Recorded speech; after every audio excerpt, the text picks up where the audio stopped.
Hey everyone, in this video I'll show you how to manage multiple Instagram accounts in 2026 step by step.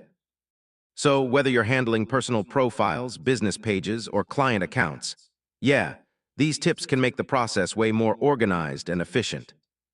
A lot of creators and businesses now manage several Instagram accounts at the same time. One account might be personal, while others focus on brands, content pages, or clients. First, open Instagram settings and go to the Add Account option. You can log into multiple accounts directly inside the app. Once added, you can switch accounts by tapping your profile picture or username at the top of the screen. Meta Business Suite is really useful for managing multiple business accounts. So you can schedule posts, reply to messages, and track analytics from one dashboard. And that's basically the full guide to managing multiple Instagram accounts in 2026.